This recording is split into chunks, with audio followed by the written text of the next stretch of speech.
Welcome to CS76. We've got some guest lecturers for tonight. First, remind people that who probably don't need reminding that the next student project is due Wednesday.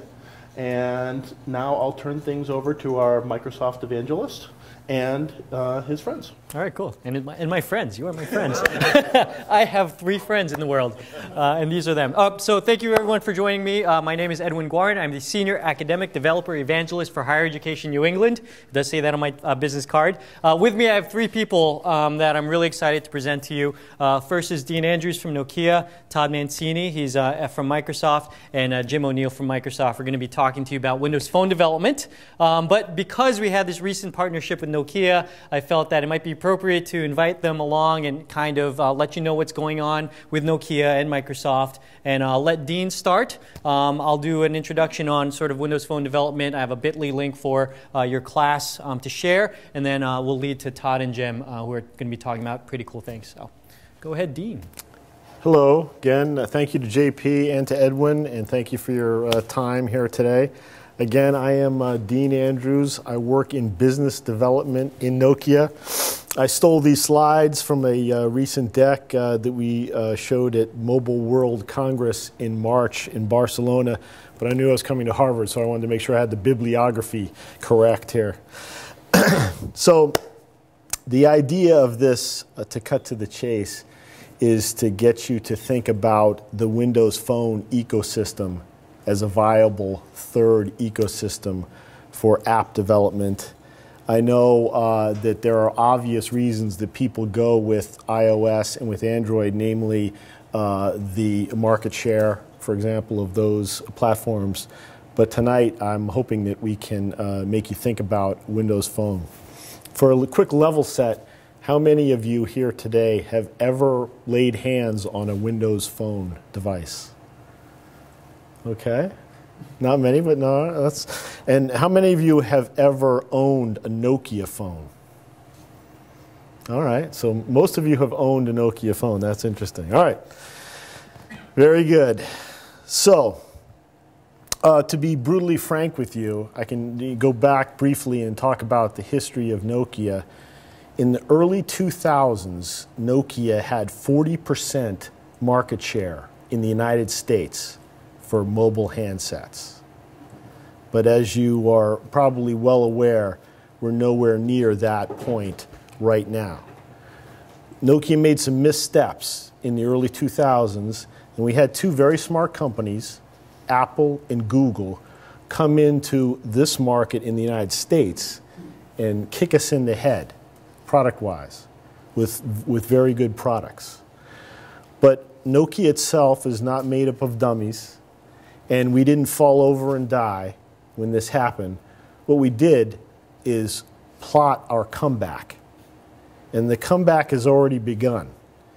And if I were to sum up Nokia's current strategy in 2 simple phrases, it would be these: that we have partnered with Microsoft, and that we are going to reemerge in the smartphone space in the United States, and I'll talk about globally a little bit later. We're going to reemerge with this third ecosystem, Windows Phone, in the United States, in this partnership.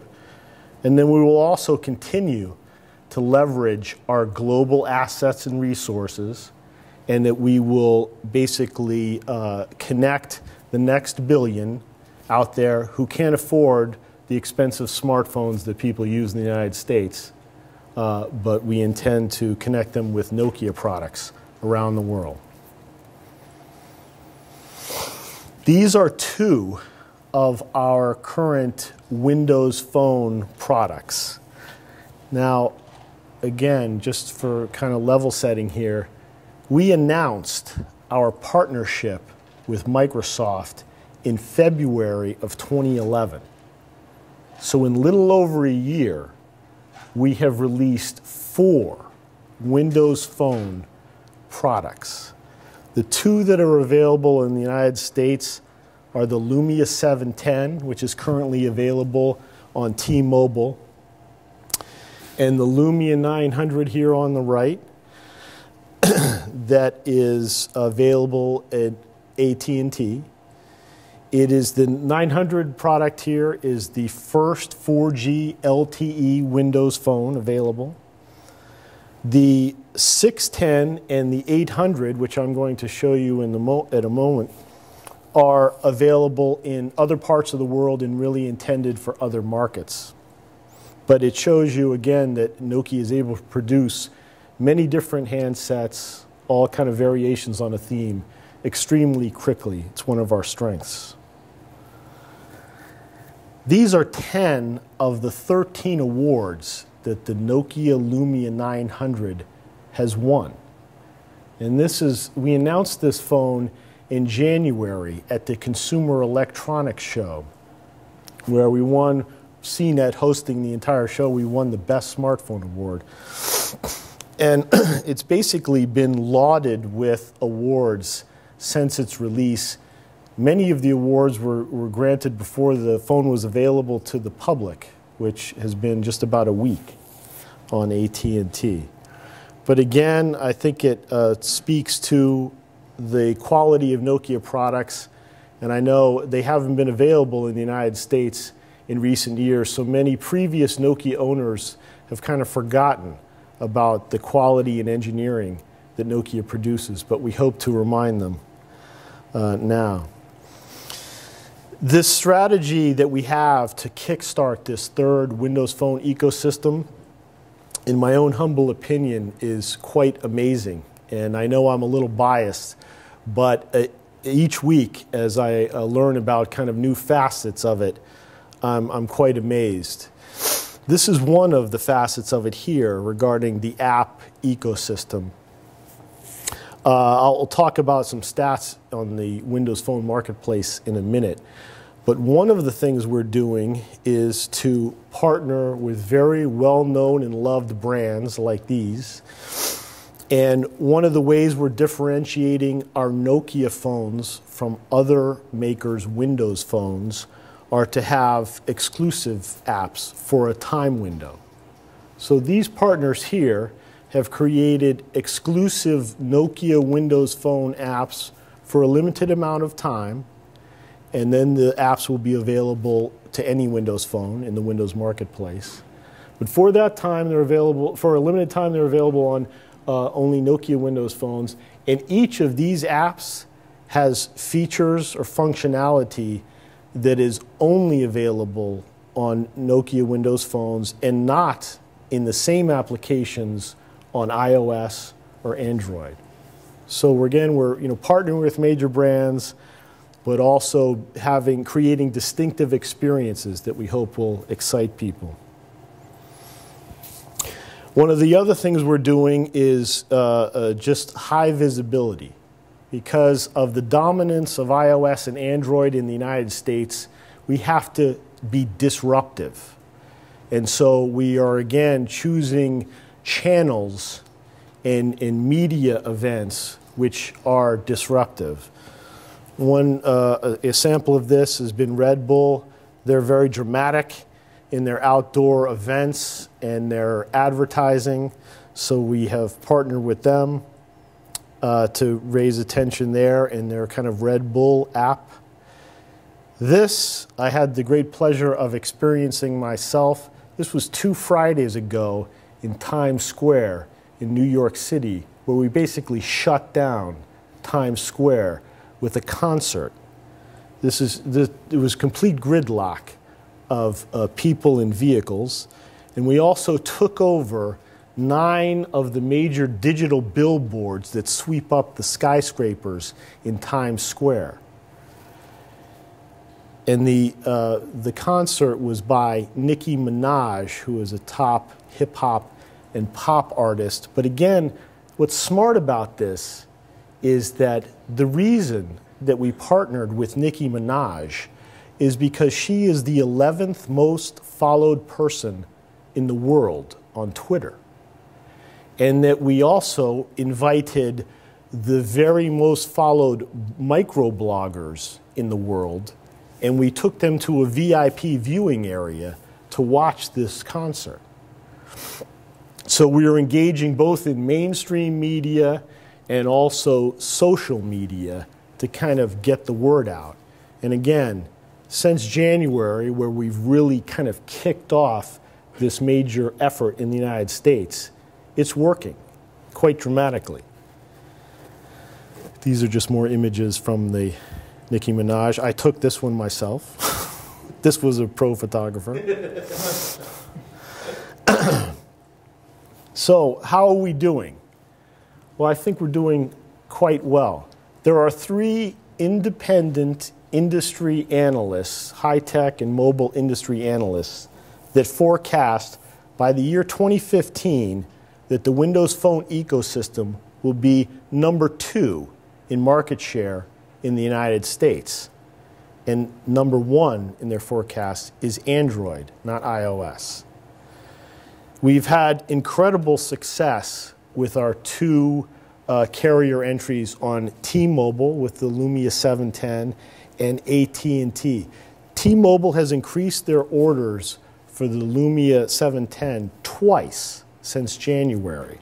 And if you've been watching the news, the high-tech news in particular, the AT&T phone stores across the country have sold out of the Lumia 900. I'm not saying the entire country, but many of the stores have sold out of the device. Real end users who actually own these devices are giving us incredibly high ratings, like 4 out of 5 stars from T-Mobile users.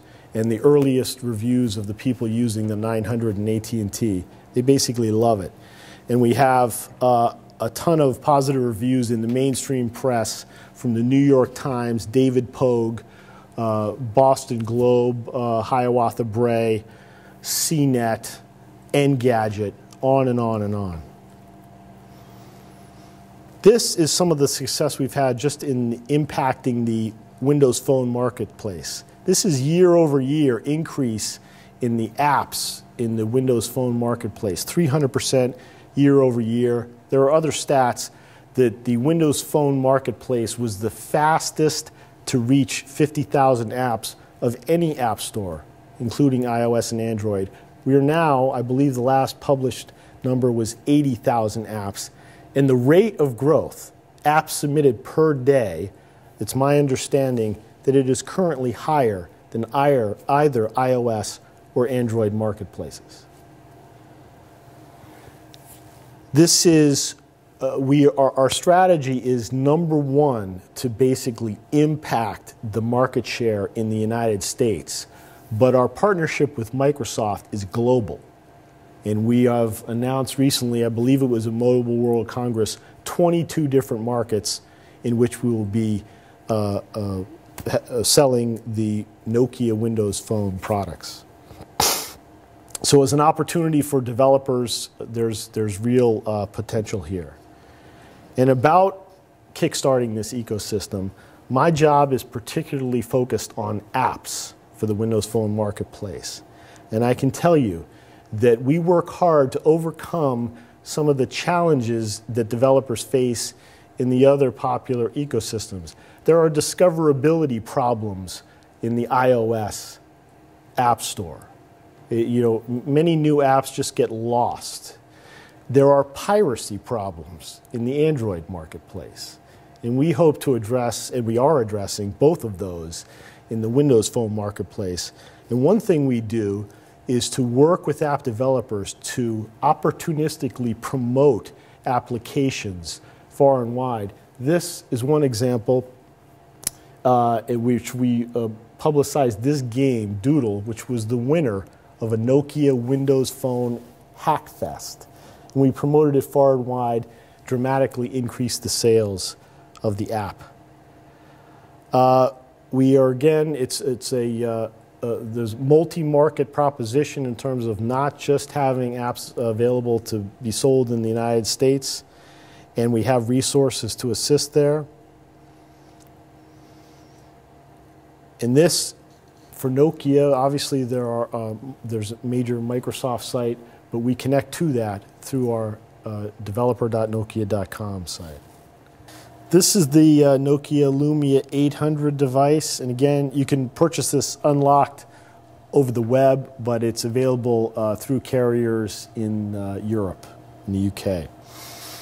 Again, I would face off Nokia hardware with any hardware maker on Earth. And I urge you to take the time, if you haven't already seen one of these devices in person, urge you to visit a AT&T or T-Mobile store to check it out for yourself. It's got just an incredible unibody construction.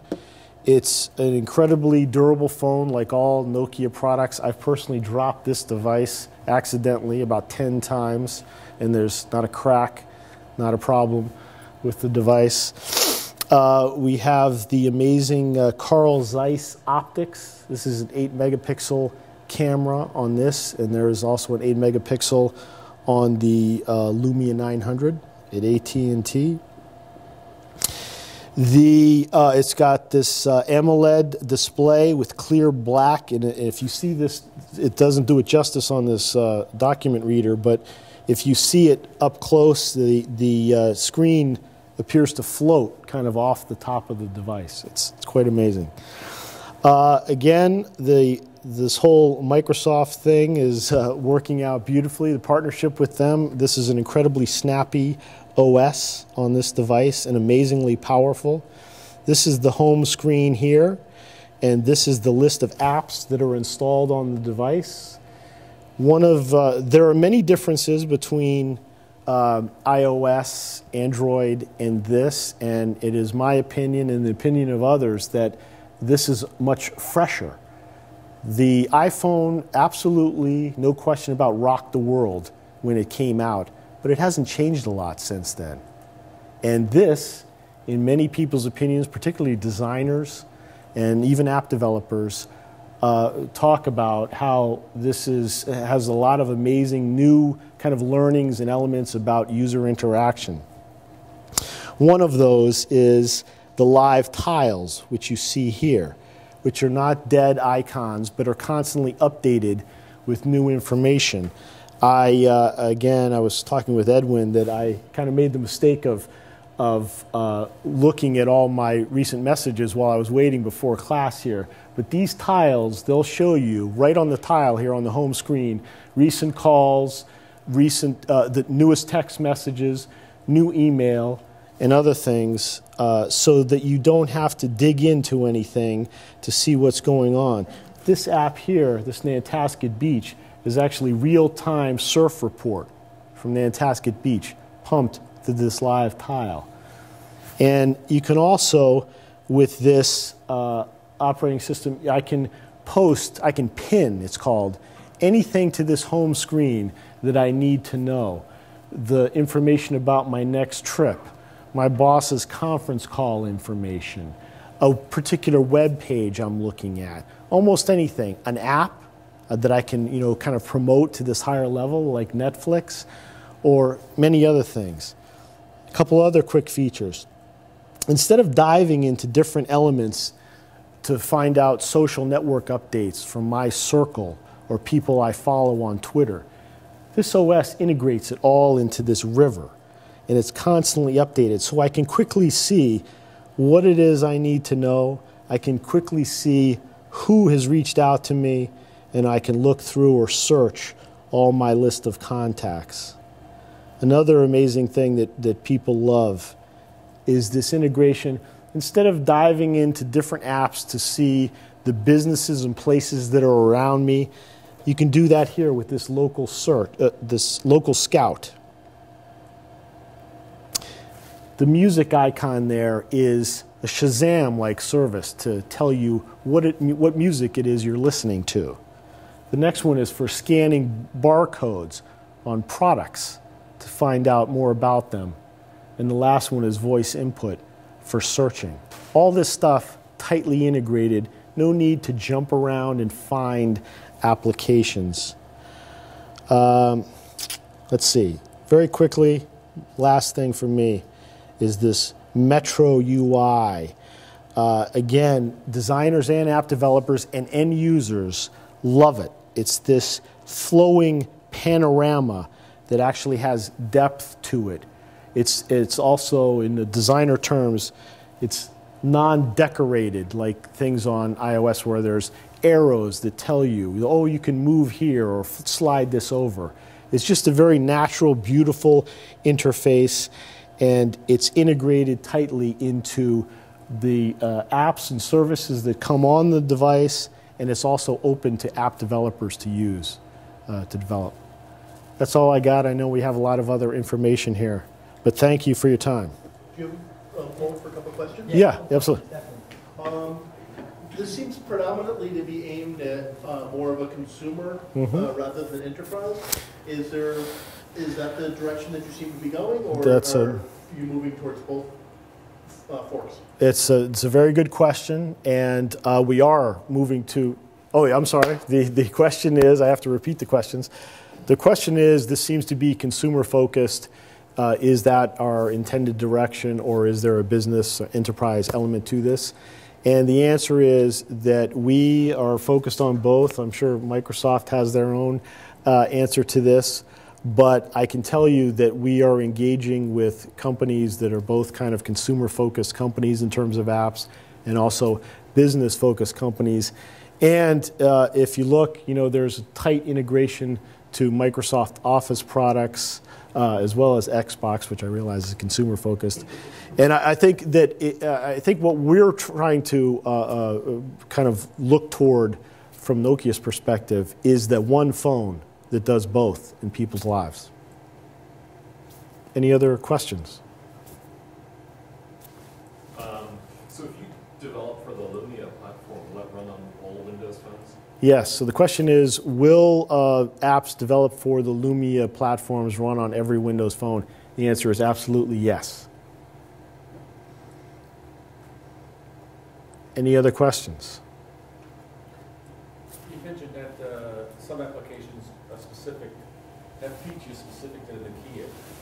Yes. You mentioned those Yes. 4 or 5 applications. What specific things that for the Nokia that wouldn't be on another Windows phone for the same application? So they will. The question is what features are exclusive to Nokia on the apps that I mentioned, and the answer is that there is nothing exclusive to Nokia Windows Phone applications that will not be available on all Windows phones. All of the exclusivity is just a time box.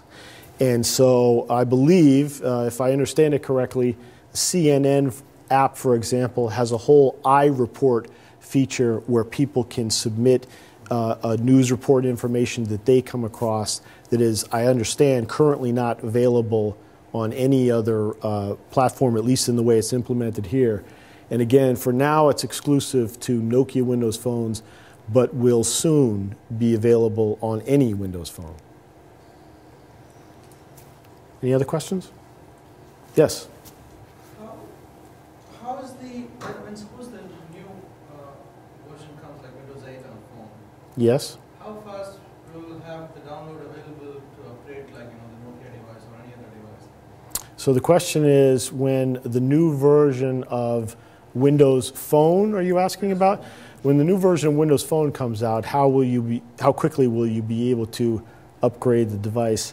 And in that's a question I can't answer today because we don't have any of obviously the new versions of Windows Phones available. So it's something I can certainly go back and talk to people about, but I don't have that answer today.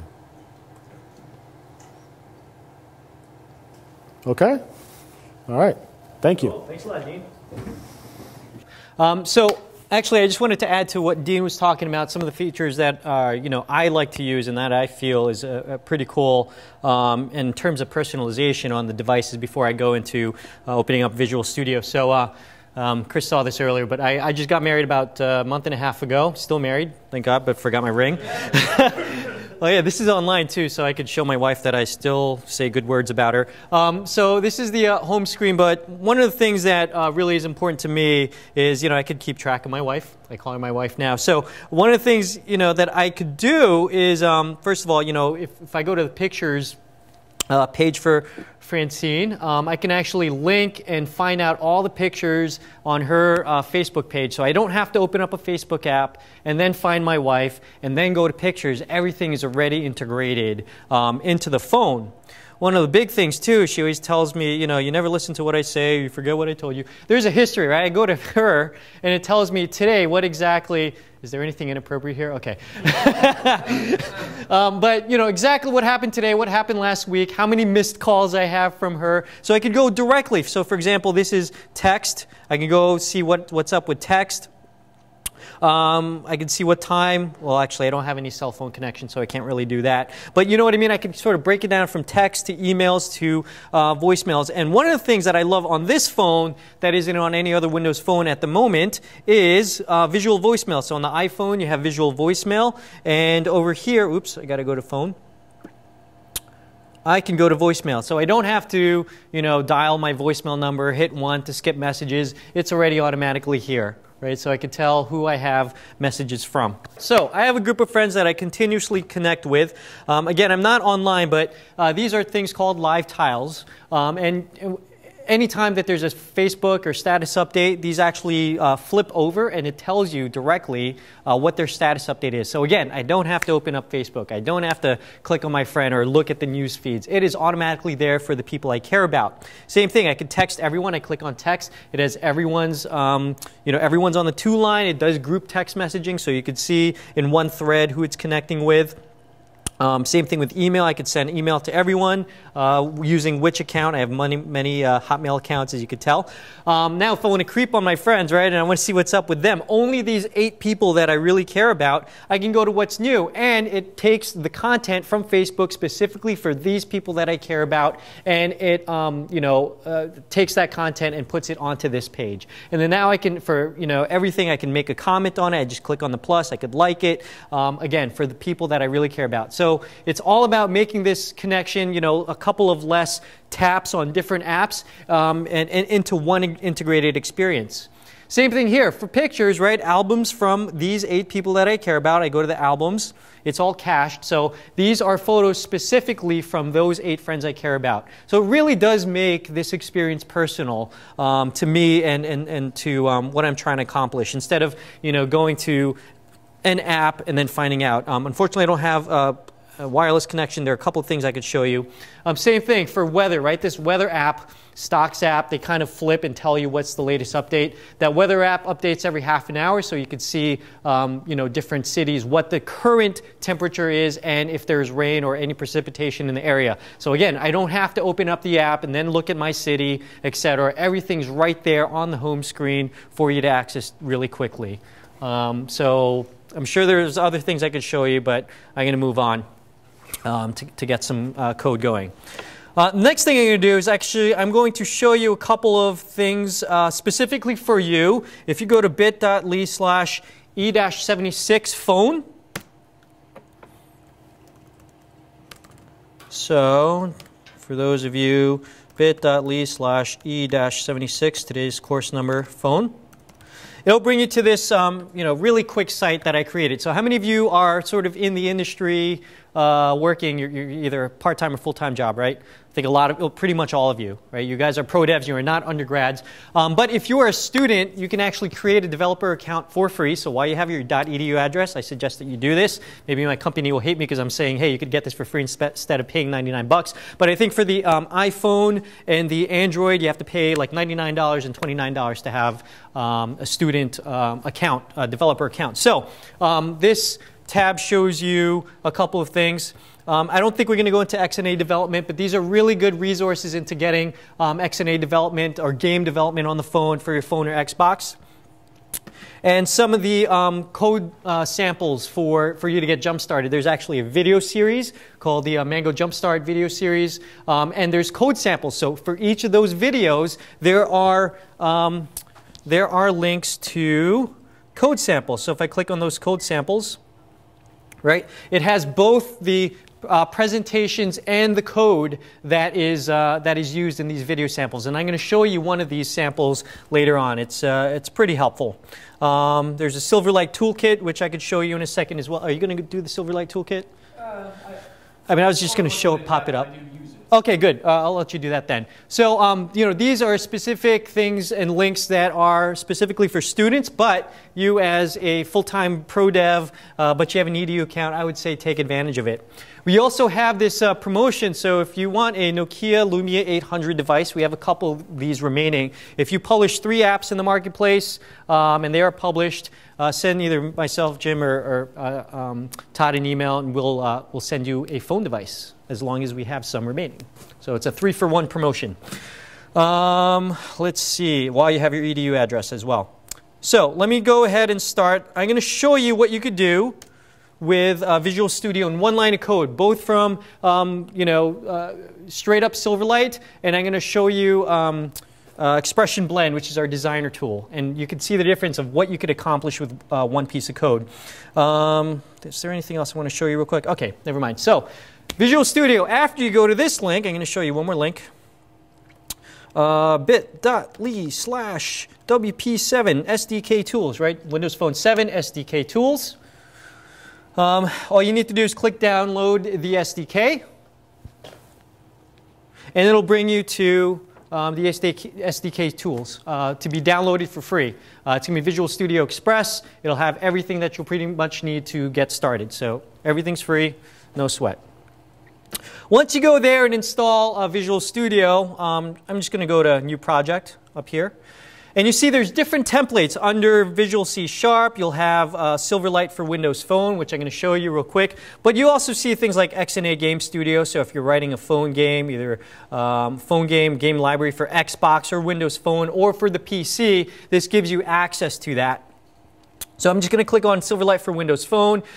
Dean also showed you things like, you know, panorama, sort of, you know, this background picture while you're scrolling, as well as a pivot application. But let's go ahead and do a, you know, quick hello world with Windows Phone. And we'll show you what 1 line of code could do here versus the Expression Blend design tools.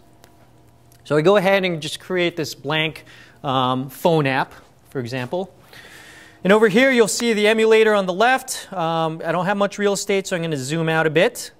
You have XAML code in the middle.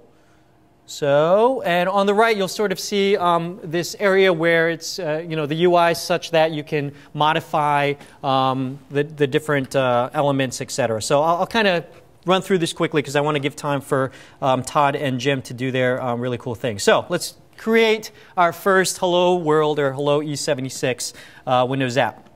Over here, you'll see all these different controls on the left. All I did was click on Toolbox on the bottom left over here. And I'm just going to drag a text block over. And you'll see that, you know, as I drag and kind of change the size, you'll see the little red outlines. It tells me how large the pixels are. I'm going to name this my text block over here on the bottom right. Hit enter. And what's cool is, you know, if I click on this element again, you can see that I can also change it through this properties box, right? Text is text block. Maybe I'll, you know, just erase it, make it blank, and now you see on the emulator it is blank. Same thing here. Height equals 48. Maybe let's make height equals 100. If I do height equals 100, this changed to 100. But I can also change it in XAML, and I change it back to 80, right? And it changes to 80. I could do a search on the property of height, and you know, it searches for everything height related. Actually, though, sorry, I got to click on that. And then height equals 80, right? So there's multiple ways for you to modify your code, either through the properties pane on the right, either through the XAML code, and you can visually see this on the emulator. What I'm going to do is I'm also going to add a button, right? I need to click something. So if I drag this button over here, as you can tell, my designer skills really are terrible. So I'm just going to, you know, we're all CS majors, right? So let's just make it this way. We'll have the designers do what they want. But if I click on button, same thing. I'm going to name this my button. I'm going to remove the search filter over here. And content automatically brings you to button. But if you also look on the XAML code, same thing. Content equals button. Let me just change it over here. Click me. Bang. Right? Done. Click me, bang, and you don't see the bang because I'm not wide enough over here. So it's cool. You see these little snap to grids as well. So now we have a button, now we have a text block, and I'm going to create an event, a click event for Click Me. Anyone know what to do to create an event handler over here? And I have some swag. What do I do? Anyone do Visual Studio? Double click it. All right, let's see. I gave away a lot of my... All right, I'll find you guys later, but I have swag. I think I gave it away in the first one. This is terrible. All right, so I double click on Click Me, creates an event handler. My button click, right? All I needed to do is double click. Now I'm going to create my text block dot text equals hello Harvard E76 CSCI E76. Bam. Okay. I'm going to hit the play button so I can debug, and it loads up the emulator, compiles the code. The first time you run this, it takes 5-10 seconds or so, but everything afterwards take a couple of seconds to compile. So if you see here, let's let that load. All I need to do is click me, hello Harvard CS. Oh, well, it doesn't show up there because I didn't make my text block wide enough, right? So you see what this one line of code does from Visual Studio for Hello World. I'm going to kind of change it up and open up something called Expression Blend, which is our designer-related tool. So I'm going to stop debugging over here. I'm going to close this out. And let me see if I could find animations. Now, this piece of code, let me see if I got the right folder. Okay, blend, demo 2 animations. Okay, this piece of code is also part of the link I sent over here, the code samples. Okay, so if you want to refer to this, you can download the entire series with code samples and presentation. But what I'm going to show you here is something I also demoed at UPenn, and one of the students who happened to be an Android intern over the summer said that would have taken me 6 to 7 hours to actually code and make happen. And I'll show you what you could do in one line of code for 6 to 7 hours of Java if you really like it, if you're a really big fan. So paid by the hour. It sounds like this is very true. Oh my gosh. Thanks for messing that up for me. Okay, so what I'm going to do, right, if you double click on the solution file, the SLN file, what you'll see is Visual Studio opens up. But right click on the project, this flip card thing, and you'll see an option to open an expression blend. Again, expression blend is really more for designers. So, back a while ago, maybe you'll have someone do Photoshop, a designer, right? Artist, designer, and then they'll take their pictures or whatever their art is, and they'll, send it over to the CS folks who actually have to put pieces together and et cetera. But here, you'll see this really nice experience. So I clicked yes so I could sort of import all the code from Visual Studio. And you'll see the same thing over here. I don't have a lot of real estate, so let me zoom out and move this over. Okay. So same thing. You'll see the emulators in the middle. You'll see all your assets on the left side, and then you'll see what happens on the right side. What this does, I could have taken any 2 pictures and done this, but I'm going to create a game called Flip Card. And what will end up happening is, I'll show you the first part of it, but I'm going to take this card, I'm going to tap it, and it's going to rotate. So you can imagine all the vector, mathematical stuff that you have to do to make that happen in code. But with Expression Blend, again, I could do this in one line of code. Less code, very good for me. Okay, so I'm going to take this card. All I'm going to do is drag it. I'm going to actually make the margins to 0 so it fills up the entire space. Okay, so that's the back of the card, or actually the front of the card. Actually, I'll do it this way too. I'm going to do the same thing here. 0 on all the margins. Oops, I got to auto. Okay, here we go. Now, so I have 2 cards on top of each other. Right, and what I'm going to do for the other card, I'm going to hide this card, and I'm going to expand transform over here. And one of the cool things about transform is you could take this thing and kind of mess around with it, do all these cool transformations, again, without any code at all. So I'm going to undo that. I'm going to start this out as negative 90 degrees, so it's parallel, or I'm sorry, perpendicular to the user. And I'm going to take this object now, this is the card back image, and I'm going to create something called a storyboard. So I'm going to click plus over here for new storyboard. Okay, I'm going to call this rotate card. Click OK. And what you'll see open up on the bottom left is this sort of timeline thing. I'm going to create this keyframe over here at time 0. So this is what happens at time 0. Now at time 1, I'm going to go ahead and move this to 90 degrees. Over here in the bottom right, I type 90. Okay? And what ends up happening? Well, now that card is rotated 90. And I'm going to maybe do that again for, oops. I'm going to do time 2.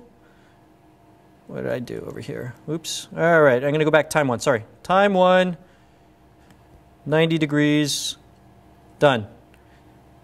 Over here, I'm going to drag it to time 2, and I'm going to make it 180 degrees.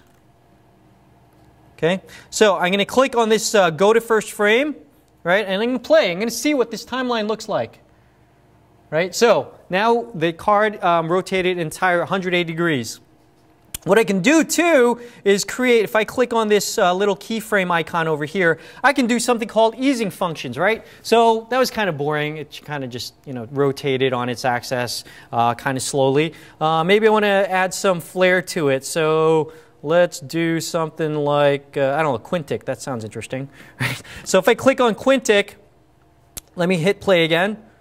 Right? Sort of quick, fast, and slow. Let me do a different easing function over here, maybe elastic, right? And you can define a number of oscillations and springiness. I'm not coding here so far, as you see. I'm going to click on go to first frame. I'm going to click play. There you go, right? Now, the next thing is how do I actually get an event to be created so I can tap this, this card? Well, I'm going to click on events up here on the top right. And I'm going to see the tap event. I'm going to double click on tap event, and I'm going to type in this dot rotate card dot begin. Bam, one line of code. Okay, I'm going to go to project, and I'm going to run it. Okay, it's going to compile, and all I have to do is tap the card, and done. You can publish your app, $100 right there, $99. You guys buy it, right? So, but what you can see is, as a designer, right, I just needed maybe one line of code, or I can even just port it back to my, my coder, right? I can just go to right-click on flip card up here on the top left. I can edit this now in Visual Studio. And now I have my updated code over here. Okay? So all this with one line of code using a mix of Visual Studio and Expression Blend. Is that kind of cool? Right? Imagine trying to manually do that in Java or, Objective-C or something. Right? So anyway, hopefully that kind of got you really interested in the tools. Go to those links. Check out all the different video series. They actually do a lot more cool stuff in Expression Blend. If you have any questions, I'll write my email address down here. But I'm going to hand it over to Todd Mancini, who is going to go through sort of more of the tools and stuff. So thank you very much, and I'll pass it on to Todd. Good evening, everyone. My name is Todd Mancini. My title's not as long as Edwin's, but it might be cooler. I'm the United States Chief Technology Evangelist for Developer Tools, so I'm kind of the guy that covers all of our developer tools. I have nationwide coverage for that, but I am actually based here in Massachusetts. And I actually attended the Harvard Extension School when I was pursuing a physics degree. That was in the 80s, however, so that was a very long time ago. So I'm going to actually dive into some additional development. Edwin got us started with a great look at it. I'm going to actually be using the free version of the developer tools. And the nice thing about our developer tools is they're fairly lightweight. As you can see, there was the emulator. The emulator works really well. It runs on a bevy of devices, which is nice. And to that point, when I show it today, I will actually be doing my development on a Slate device that's running Windows 8, and which I just realized the battery is about to die on. So I'm going to find a plug for it in this sea of cables and plug it in.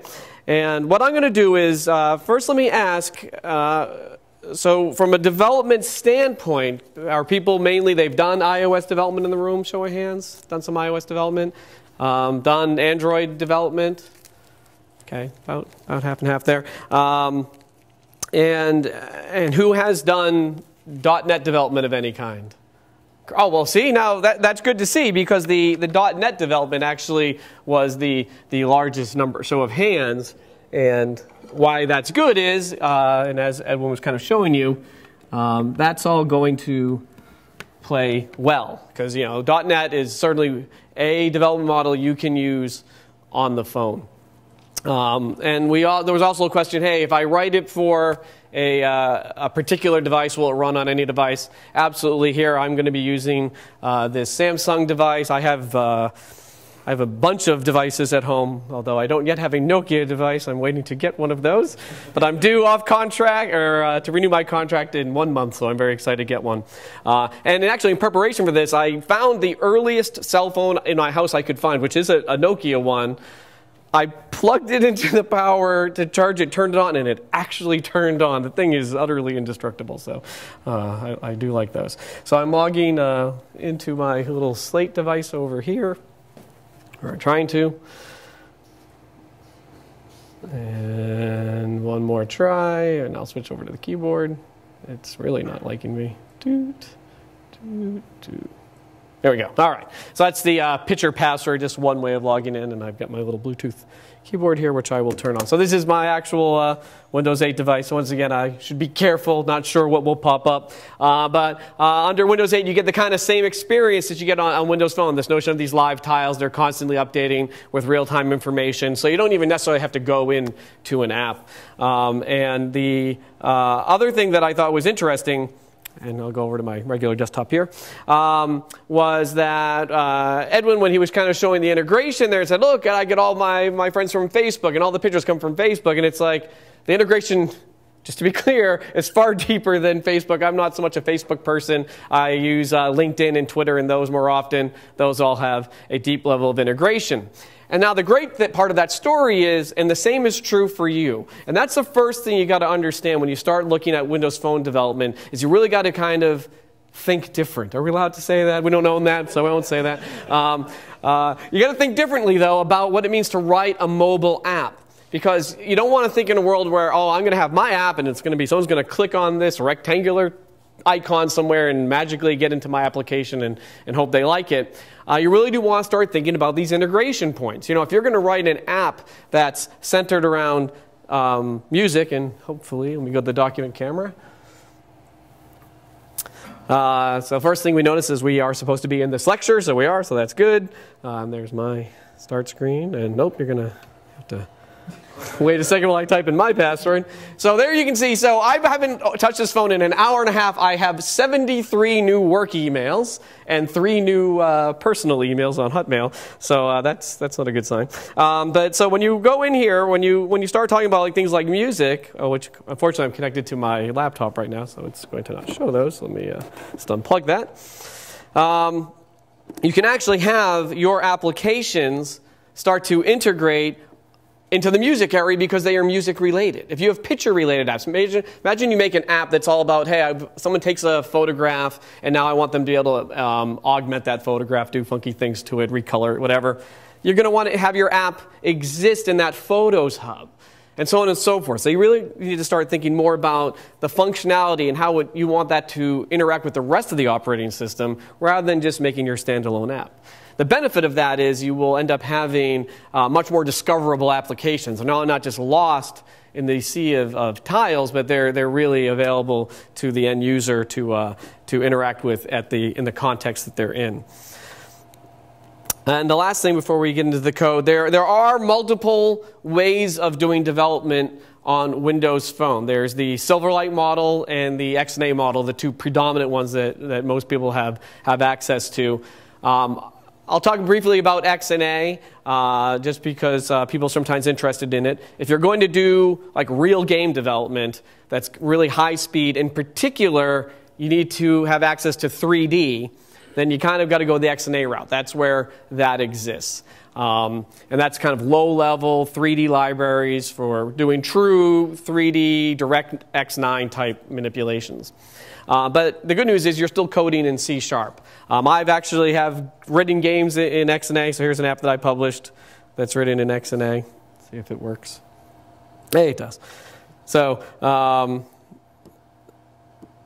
and I'm not very good at it, I'll admit. But you can, doing nice graphics, lots of sprites. If you go to the high level on this game, I think the highest I've ever seen was about 500 different sprites going simultaneously on the screen, somewhere in that ballpark. So you can really start to exercising the system pretty deeply. If you're really just talking about a simpler game or just apps, Silverlight's the model, so I'll probably stick with Silverlight tonight. It's just a little bit easier for people to wrap their heads around. And I had one other thing to say about that. Oh, and the other cool thing about Silverlight is it does have an enormous amount of libraries available for it, and things called behaviors. So Edwin went and he showed you doing a storyboard. Now what was really cool is he went into the XAML, and the XAML is essentially a markup language that describes your page. Think of it like HTML for applications. You would have seen that storyboard that he had done graphically in the editor actually being persisted out just as XML data that says, hey, here's how we rotate and manipulate that card when we flip it. So there's no like magic code library running behind the scenes. It's just the XAML presentation layer. But there are other libraries and behaviors out there that you can get and apply to your objects. So if you wanted to create the next Angry Birds-like game, there's actually a whole physics library you can get that's freely available, very popular out there, that you can then just add it to an object in Silverlight, and now you just flick the object on the screen and it starts bouncing around, and you decide how gravity works and all that jazz. So you can be very productive very, very quickly. All right, so back to my laptop here, and I'll do something about that font with my pen.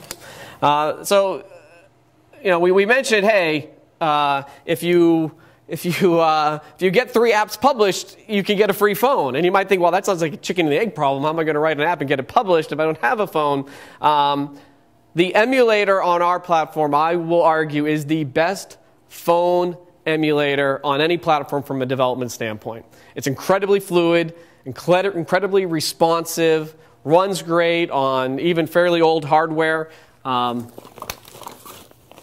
Most of my demos I used to do before I moved to this slate was on this old Acer. It's, I don't know, 5 years old, 4 or 5 years old. And it runs XNA, Silverlight, and the emulator absolutely perfectly fine. So, if people don't believe me, I'll show you that later. But that emulator is full-featured. The app that I just showed you, that game that I just showed you, that I got published in the marketplace, was published on launch day when the phones were launched in the US. As Microsoft employees, so there would be enough phones for people to buy, we weren't allowed to buy phones until a week after launch day. That app was created, debugged, tested, and published without ever having actually been on a physical phone. The first person that bought that app and played it on a phone was not me. It was somebody else. I don't know who it was.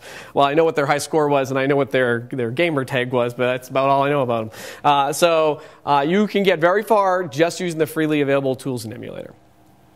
So let me show you this app here. We'll look at it first so you can see what it is. I'll just hit the old debug button.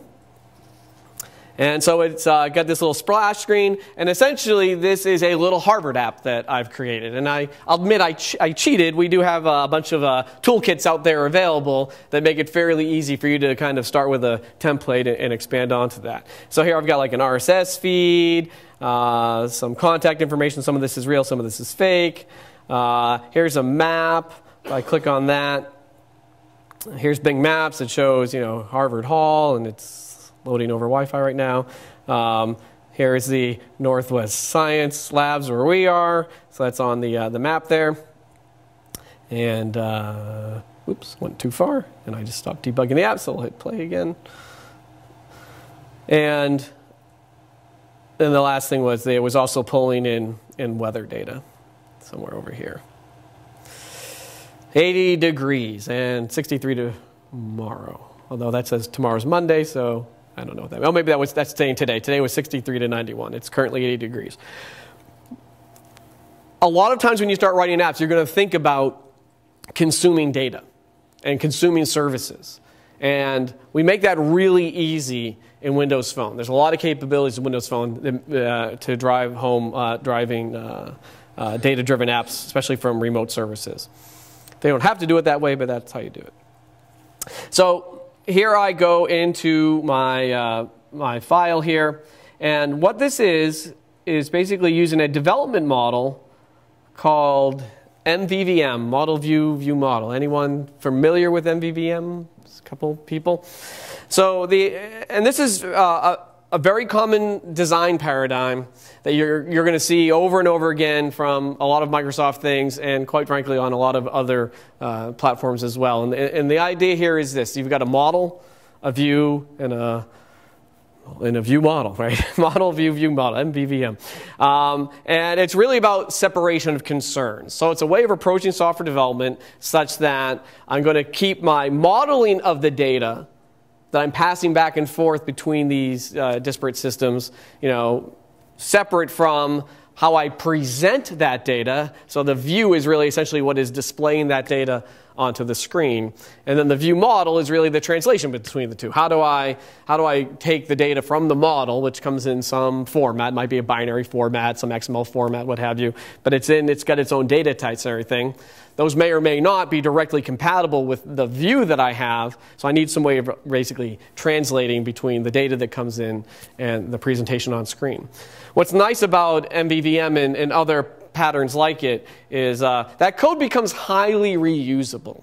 So there are a lot of MVVM apps out there that have been written on Windows Phone that are resurfacing now in Windows 8's preview, because all you essentially have to do is change the view and perhaps the view model a little bit to say, all right, here's how you display this app in Windows 8. And that's a great part of our platform story, actually, is around the notion that, hey, what does it take to make these new style Windows 8 apps? Well, they can be written in a number of ways, but one way is essentially using .NET and XAML. XAML for your presentation UI and .NET essentially for the code, which sounds an awful lot like the Silverlight development model on the phone, and indeed they are very similar. So your skills will continue to translate forward even if you start looking beyond just Windows Phone, but potentially Windows 8 as an ecosystem as well. So before I go any further, any questions so far? Please. You're talking about the model view model on the phone. I'm an old Silverlight guy in the browser. Yeah. And it seems Prism would be a little heavy to use on the phone. So Prism has definitely been used on the phone. Please. Oh, I'm sorry. So the question was, what about model view model on the phone? There's another abstraction version of that called Prism. It's a framework that's available out there about using isolation containers, what have you. And so Prism, which is a fairly large framework that you can get out there, it's freely available. It's from the Microsoft Patterns and Practices group. Would that be appropriate for the phone, essentially? The answer is yeah. I do actually have customers that use Prism on the phone. It is big. Right, but so you got to be a little bit cautious about how you approach it. But it does give you some great reuse. So you can do Prism on the phone. Same thing. Is Silverlight pretty solid for the phone? Because, like I said, I was one of the guys pretty disappointed that Silverlight 5 is the last release really for the browser, and so is the same thing going to happen with the phone? So I know nothing about the future direction of Silverlight. So the question was Silverlight 5, is that the last version? And it's apparently the last one in the browser. You seem to be suggesting you haven't heard that from me or anyone else. And what's the future of Silverlight on the phone? So the development model for the phone right now is Silverlight and XNA. We've not said that that's changing anytime too soon. And but you'll probably be one of the first ones to know when if and when we make any announcements in that space. We haven't said anything there, but like I tried to allude to, .NET and XAML are definitely first-class programming paradigms on the Microsoft platform going forward. Now, Whether or not they are called Silverlight may be more a marketing issue than anything else, quite frankly, right? So I would say don't be fearful of having this investment in .NET and XAML and thinking that's going away, or investments in MVVM or Prism, what have you. They're all the right things to learn. All right, so what does this application look like? How does one go about putting together this app that seems, it's pretty rich and pretty detailed? And the reality is it's actually fairly simple. There's very few pages inside this application. This application is predominantly content, right? It's the graphic files and what have you. We did an analysis of most of the games on the phone marketplace, and I think if you look at all of them and average it out, if you download a game, let's say the game is 20 meg or 30 meg, whatever it may be, somewhere between about 0.8 and 1.8% of that download is code. The remaining 98% is content, music, graphics, what have you. So, so I guess if you have any friends that can draw, be good friends with them, because that's really key to having great success in this. It doesn't take much code to do a lot. In a XAML-based world, Silverlight-based world, a XAML-based world here, it is essentially dealing with pages. So you can quite honestly think a lot about what it means to put together a web-based application. If you have that mental model, you'll probably have reasonably good luck here. So I'm just going to, just for the sake of the screen resolution here, I'm just going to close some of these windows that we don't need right now. So as Edwin was showing you, you've got this kind of preview window going on over there that's complaining about an error message, and my mouse isn't working. That is essentially close to a live preview. So as I change the graphics in this application, you'll see that little display change there. If you do a really good job and you get really good controls, the really smart ones actually, instead of where it says here like loading news, it would actually display dummy news data. So you can actually have controls that actually have populated with them sample data. So even if you don't have a connection, they can show you something at this design time. Expression blend makes it incredibly easy, actually, for you to add that type of sample data to a control. So oftentimes when I'm doing my development, I bounce back and forth between Visual Studio and Expression Blend. But if we go look at the actual XAML here, this is where the bulk of it happens, right? There's not nearly as much code here as one might expect. So I've got my XAML file, and behind that I have what's called a code behind file, which is at mainpage.xaml.cs. That's the C# file that has the code behind this main page. But let's start with the XAML first. It starts off with a very, I'll make the font a little bit bigger there. It starts with a very large, well, maybe that's too big. And let's just move that sucker out of the way. I didn't want to swap them.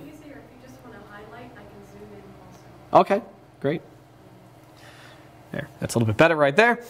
So here we have this large decoration block at the top. This is not doing much other than predominantly setting up namespaces and things like that. So much like you would see like in an XML document.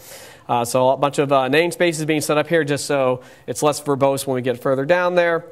And this is a phone application page, meaning this is a page of my application as would be presented on the phone. And it's really this page-based model. And a page can be a fairly large thing. That panorama view where it shows you can kind of just scroll left and right and shows you, hey, here are the current events, news feeds, map. That's all really kind of part of one page.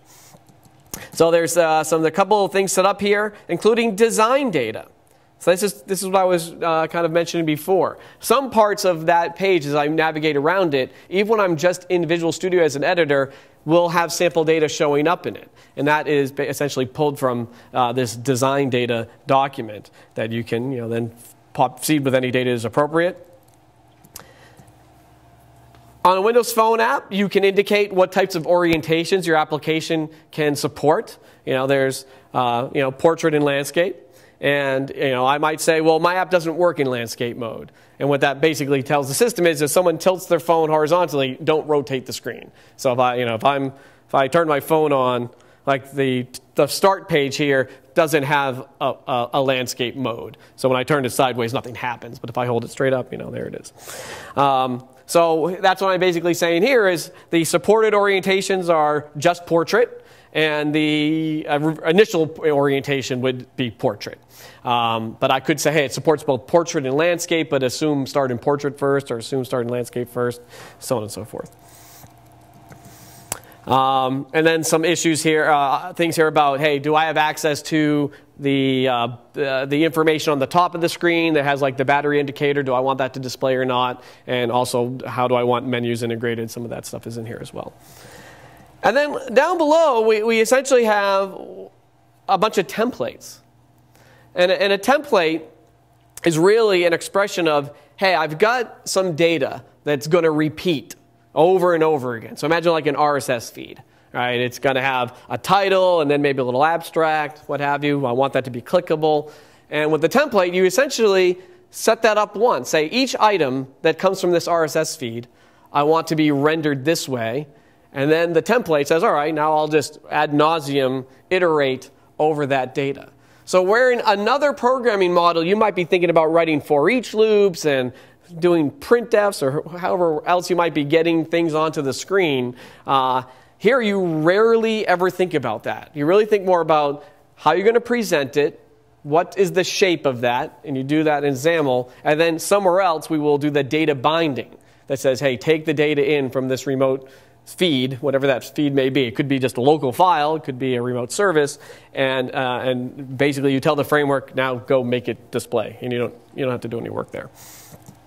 So what you see down below here is just all these templates that I set up. So there's canvases. So canvas is, it's a canvas. It's like a 2D bitmap, right? So it lets you draw images.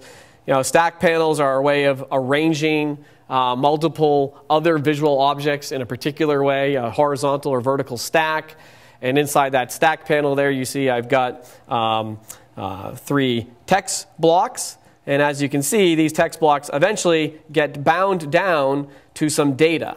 So this one is bound to the name. So this data feed comes in. Imagine it's a JSON feed or something like that, and it has properties in it. So it has like a name property. It has an email property and a phone number property. And that's how simple it is for me to take that data from that feed and map it to the way I want to lay it on the screen. I don't have to really do any of that mapping necessarily myself. If I want to, display the phone number first and the email number second, I could just, just move those, right? It's as simple as that.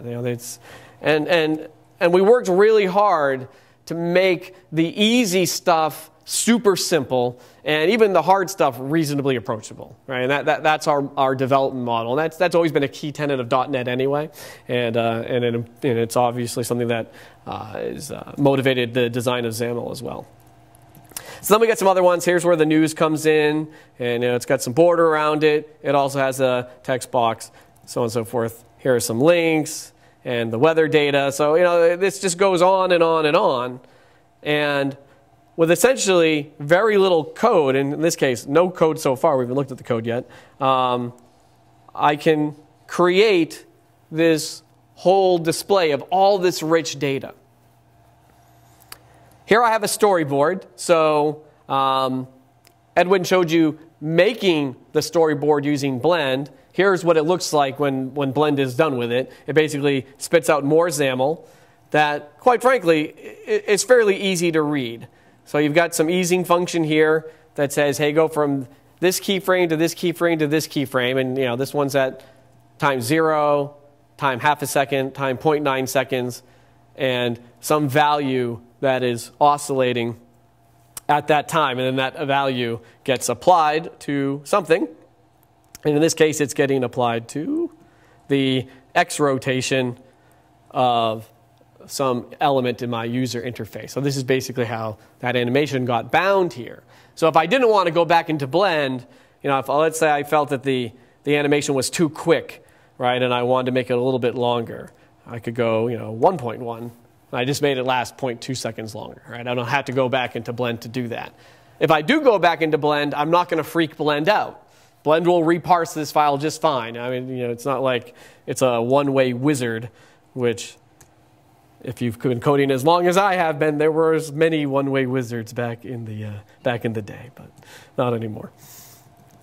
And then lastly, buttons. And this is probably the last most important thing I'll talk about on the XAML side of things. When you look at user interface elements in Silverlight, really in XAML, there's a XAML thing, not so much a Silverlight thing. You've got to start to separate the notion of behavior from presentation. So let's talk about a button. Now, everyone thinks they know what a button is, right? It's that thing that's on the screen. You click it, and then something happens when you click it. There are different kinds of buttons. Some are state changing, like you click it and it's on. You click it again and it's off, so on and so forth. There's behaviors. The notion that it's clickable. It's a clickable thing, right? That has nothing to do with the way it's on screen. Because if you think about it, a button on Windows Phone, they tend to be very plain rectangles. Because Windows Phone has this notion it's born digital, right? You go for a very simple Metro UI. Don't do a lot of annotation and decoration around these objects because it just distracts the user. As we like to say, it's chromeless. I love saying that. No Chrome, right? So there's a subtle geek joke in there somewhere. But in XAML, a button, actually, if you create a button in XAML, nothing will display on screen. And the reason for that is a button doesn't actually have any display characteristics whatsoever. A button is merely a behavior. And something that is a button is clickable and has a few other little properties associated with it. But essentially, a button is a clickable thing. And when you click it, it generates a on-clicked event. And that's really all a button is. So you're like, well, then what are those things I see that I know to be buttons? And that comes down to the visual component. So when you look at this button here, which I've lost somewhere up here, there was a button. I'm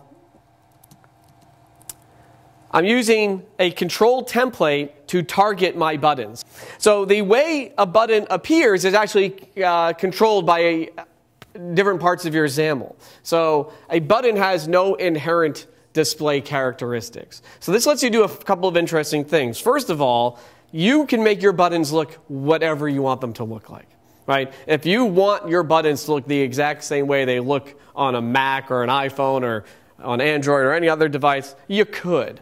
Matter of fact, that style that you apply to a button, you can actually kind of control globally to your application. Because you can just say to your app, hey, every time there's a button, display it this way. You kind of design it once, and you're off to the races. Designers love this because as a developer, we can go and just put buttons down, and we might be just using regular, plain old, ugly buttons. And the designer might say, no, we have a really particular look that we're going to use for buttons in this application. And they set that once, essentially in a style sheet, what it looks like, very similar to a style sheet, but for XAML. And they now can change the way the buttons look in the entire application. Take that a step further. The reason why a button displays anything is because it's what's called a content presenter. It is something that can present content on screen. It can draw itself, if you will. Well, what can you put inside of presentable content? The answer is anything. It's the visual root of any visual tree that you can imagine. So if in your world you think a button should have a nice rounded purple border, have a video animation of flames inside, and then an array of 1 billion checkboxes in it. And each one of those checkboxes, oh, by the way, should have some animation that's spinning around in, semi 2.5D or something like that. Go ahead. That'll be a button, right? You can easily take a button and just put that in it. Maybe not the billion checkboxes. You probably run out of memory, but you get the idea. So, it gives you an incredible amount of power. With great power comes great responsibility, though. So don't abuse it. Let's put it this way. if you're like me and you're an engineer, you love the fact that you can do this until your wife looks at the app you've written and is like, what on earth have you done? It's just a nightmare. So you'll see some of that in here. You'll see that there's places where we're stylizing our content, but we do it for a good reason. So we only have to kind of do it once, and it visually repeats throughout the app. And I think that's about it for this page. So let's go look at the code so we can see if there's actually any real code in here. And there is. So this one is not as good as Edwin's. It's not done in a single line of code. But like I said before, the Java developers are better if they get paid by the hour because they have to take longer. And if I get paid by lines of code, I'm still making more money than you. So if we go in here, so the first thing you notice is, wow, this looks a lot like a regular .NET program. And the reason why it does is because it is. I mean, at the end of the day, a .NET is .NET, classes are classes, all the kind of things that you're used to seeing in a Microsoft development world still apply in this world. So you've got a main page, and yes, there are, there's the one that you've said, hey, that's one where the application is going to start. It wouldn't be a Microsoft program if it didn't have something called initialize component in it that is basically where when the wizard of Visual Studio is writing code for you, it typically sticks all of its code inside of that method. And then we basically got event handlers. It's like on navigated to.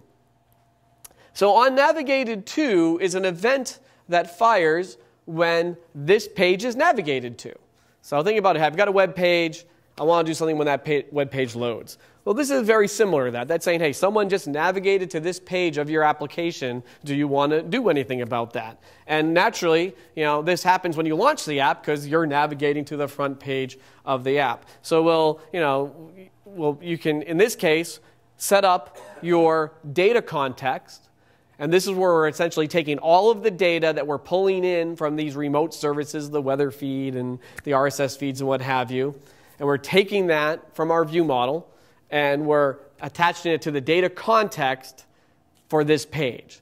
And the data context is a kind of just a special object in this page that then is what all that data binding that I showed you a few minutes ago it then feeds off of. So that one line of code essentially causes every piece of data in this application to draw itself. And we'll get into the view model in a moment. And then lastly, we got to do a little extra work to set up the map image because the map image itself, we have to go grab that from Bing's map service. So we just have another little method there. Then the other thing that you'll see that's very near the top of this code is this on back key press. If you have a Windows phone, there aren't that many buttons on them. There's the same buttons pretty much on all of them. And kind of by law, if you will, right? Can we say that? So we mandate 5 buttons on these phones. 5? Yeah, 5. Power button. I guess you need to have that, right? A dedicated camera button. So every Windows phone, this one is locked. I just took it out of my, off the table. I hold down the camera button, and I just took a picture. Right? So very quick to use it just as a regular camera. And if you don't have a phone with a dedicated camera button and then you get to play with one of these, you'll find it very hard to go back with a phone that doesn't have a dedicated camera button. It's probably my favorite feature of the phone, quite honestly. I use that heavily. And then we've got the 3 buttons essentially on the bottom, which can be real hardware buttons or just capacitive touch buttons. These are capacitive on this particular Samsung device. And that's a... let me just go into something here. That's a Windows button, which brings me home, right? If I hold it down, open settings, it goes into voice command mode. And it's not hearing me in this room. And then a search button, which always brings me to a Bing search application, and a back button. Now, the good news is, although these 5 buttons are there, you have to care about almost none of them. Camera button, that takes a picture. So your app doesn't respond to that. The power button turns the phone on and off. So your app doesn't necessarily respond to that, although you may want to do data serialization, other things when your app goes to sleep. We'll talk about that. Search does Bing search. You don't do anything there. But this back button is important This back button is the one that you do need to respond to in some intelligent way. And quite honestly, it's probably the part of the phone where we have the most rules for app developers that say, hey, the back button should have the following behaviors. And there's a long list of rules around that. But, you know, to sum it up, the back button should do what a normal user would expect it to do. Right? It acts sort of like when you're in a web browser. If I'm in your app and I go from page A to page B to page C, and I hit the back button, I expect to go back to page B. So A to B to C, back to B, hit it again, back to A, hit it again, out of your app. Right? And that's essentially what the back button should do. And here we're just doing a little bit extra where we're looking to see if certain things have been visible or not. How do we want to re-establish the visibility of certain artifacts on screen? But when you use the kind of the tools and the frameworks that we ship you these days, you don't have to write a lot of code for this. The kind of built-in behaviors do the right things automatically in a sense. So this is just getting that image from Bing, so nothing interesting there. And then some things around the navigation service. So the navigation service is probably the next most important thing to understand. So there's a link list box selection changed event. So I have some list box that is full of links. And if the selection on that changes, this event gets fired. And you can essentially think about this as, hey, what if I go and I touch one of those links, I interact with it. So I selected one of the links in that. What should I do? And what we do is if the link is an RSS link, we navigate somewhere. And if you think about it in a web-based app, you navigate to some URL, or for those of you that want to be completely RFC compliant, you're actually technically navigating to some URI, which URLs are a subset of all the universe of URIs. And that's usually to some well-defined URL somewhere. And in this case, I can actually navigate to feedpage.xaml, which is another page compiled into my application. So if you look over here, up in this area over here, and don't try to move things when you do that, there's that feedpage.xaml. So basically what it's saying is, hey, if you click on an RSS link, we've got a whole nother page that we're going to use to render that content for.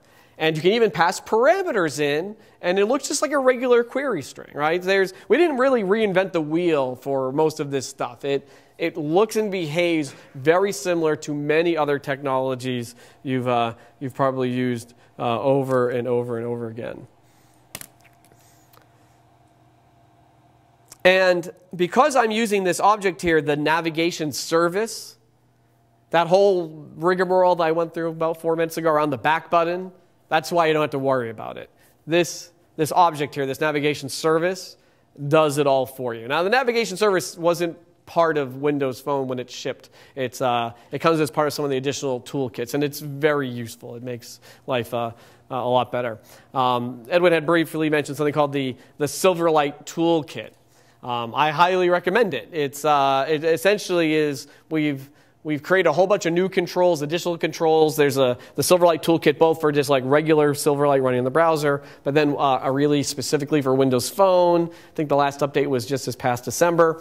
And it gives you all sorts of these additional little controls and gadgets that make your life easier. Some of them run faster than the original ones we ship with the phone, so on and so forth. So definitely look into that. You said you had a link for that in your smart links there. Good. Check out the bit.ly link. And then the last thing here that is, I think, pretty cool is this web browser task. And it's not cool because it's a web browser task, but it's really one of many services available in the phone called tasks. So the other important aspect of a Windows Phone application, and what makes them so rich and so user-friendly, is through these tasks. And what tasks are essentially the low-level operating system features that are exposed to you as an app developer. And I really shouldn't call them low level. They're really actually fairly high level operating system features. So for example, if you need someone in your app to have an interaction with someone from their contact list, okay? You can do the contact chooser task, I think is what it's called, something along those lines. And with that one line of code, your phone will now present to them all of their contacts. Where that contact list that gets presented to them is highly dependent upon their world. So my contact list includes people from Facebook, includes people from my Exchange server from Microsoft. I also run my own Exchange server out of my house. It pulls it from there. I have Hotmail. It pulls all my contacts from my Hotmail account, from my Gmail account, from LinkedIn, from all these services that tightly integrate in the phone. I, as an app developer, think nothing about that. I don't even worry about that. I just know, hey, the person wants to be able to choose a contact, and they're going to get one unified view of all the contacts. If, 2 months from now, a new update comes from the phone that includes contacts from some other endpoint, you as an app developer don't even worry about that. You're going to get them automatically and for free. In this case, I'm just firing up the web browser, and I get to now have a web browser integrated into my application. I get the full richness of IE9 on Windows Phone, which is a very nice, very fast HTML5-based web browser. So with that, I want to give Jim his time. So I'm going to stop there, just give you a little bit of flavor of what development is like on Windows Phone. And Jim's going to continue from where I left off with some other interesting ideas. But I welcome questions. Maybe at the end we'll do some Q&A time. So Jim. So let me bring up the rear here. In about the next 20 minutes or so, I'm going to give you an overview of where the cloud fits into building Windows Phone applications, and actually any kind of mobile application. When we go to Windows 8 as well, this will all be quite relevant.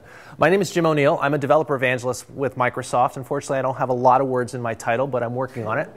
I'm open to suggestions if you have some.